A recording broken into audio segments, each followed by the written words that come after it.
So I have no doubt that this could be really fun. For me, it's just, is it monetized reasonably?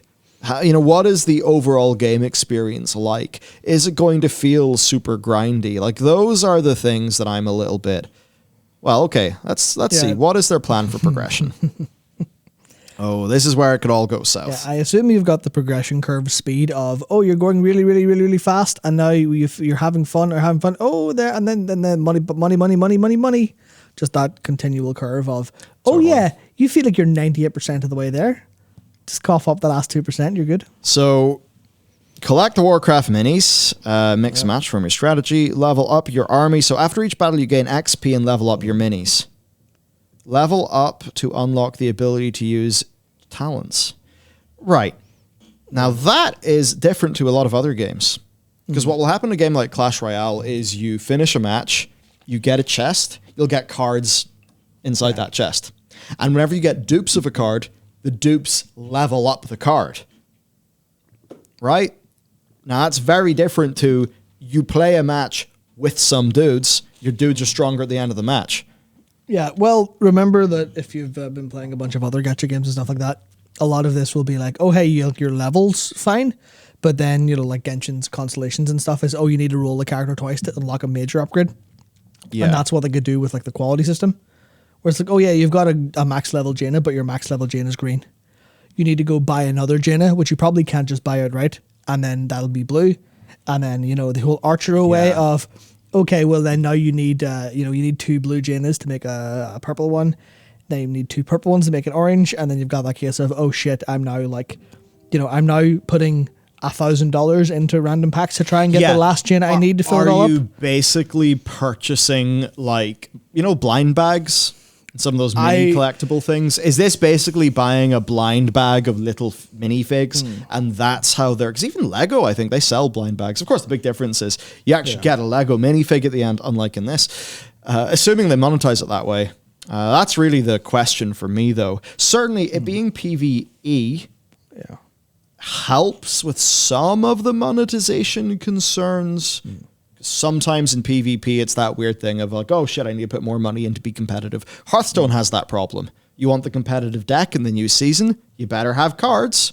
Probably not going to get them all with gold, are you? So it's kind of weird. It might feel more monetized, but less like you really need to buy the things if it's just the PvE you're interested in. Unless then, of course, they have things similar to Candy Crush or some of those games where...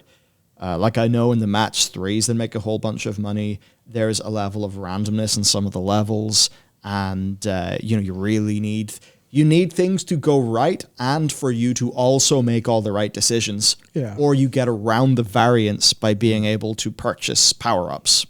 Yeah. So strange. I'll see if there's anything we can tease out of this.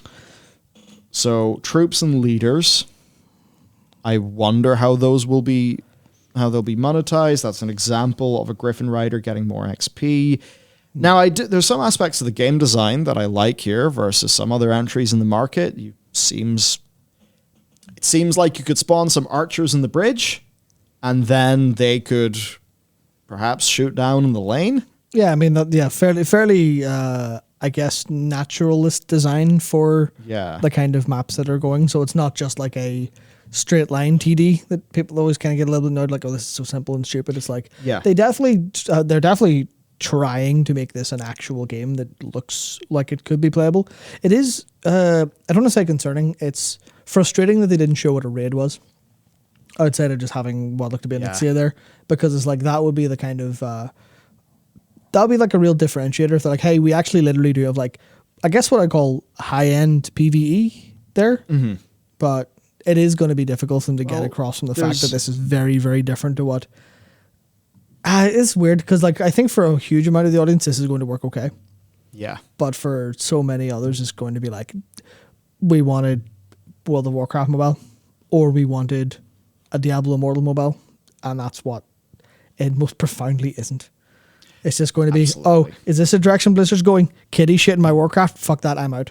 That's kind of one of the problems they always have of like, to avoid that, they would have needed to have paired this with something that Warcraft fans would have liked.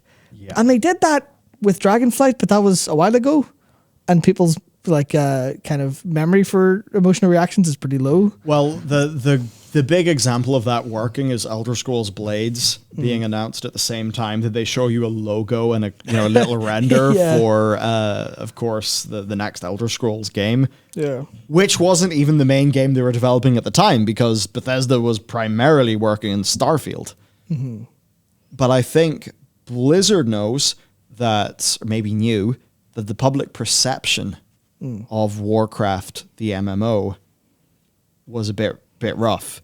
And I think they therefore understood, okay, we can do Dragonflight, but if we do Dragonflight and the mobile game, maybe the mobile game will drag Dragonflight down more than Dragonflight would drag the mobile game up. Maybe, yeah. Looking at a few of these screenshots, we can see here's some gold coins. Yeah. Now those gold coins, I imagine you'll get those at the end of the match. I mean, look, there's a wee plus icon beside it. I imagine you'll be able to purchase maybe a grab bag of minis or of leaders or something with that gold. But as you correctly, of course, identify, you'll be able to purchase some gold. I don't know if that will be the case. Almost certainly. I mean, it's a thing where they're not going to do anything like super unique and super at their monetization. They're going to do what works. They're going to leave all of the experimentation to the game designers. As you said, they have all of King's data. Yeah. And they're not going to look at King's data and go, "Oh, sorry, we're the great Blizzard. We know better than you about monetizing mobile games." Because then one of the executives from Activision Blizzard would say, "Would you sit down and shut the fuck up? King are literally making 5 times the money you are, and they don't have the laurels of Warcraft to rest on. Fucking do what they say." And that'll be like, okay, well, we will do what they say, but we're Blizzard, we have to make this great. So I imagine there were stuff at this point where, if you're thinking of this as a good versus evil, creative versus monetization push, I imagine it was very much the monetization side going, make this PvP, then you don't need to hire level designers and designers. You can just make something, balance it every now and again, throw a load of updates, then we can monetize the shit out of it. And then the Blizzard side, the creative side, we're going, no, this is a Warcraft game. That needs PvE and PvP. That needs dungeons. That needs raids. That needs co-ops. That needs guilds. And that's where the kind of push is, where it's like, this is probably going to be monetized. Yeah. Very, not aggressively, but in your face aggressively. Aggressively, tactics and strategy-wise aggressively. Yeah. But it'll also be a game that I think Blizzard are proud of to release. Yeah, this is way more game than they could have made. They have, 70 levels... Then they have the dungeon mode. Then they have the raid mode and the PvP mode. And there's co-op. Compared to other games in this genre, that's a fuckload more game. And seemingly a fuckload more of designed game. Not like some of those mobile games where it literally just feels like infinite levels that an algorithm has spat out.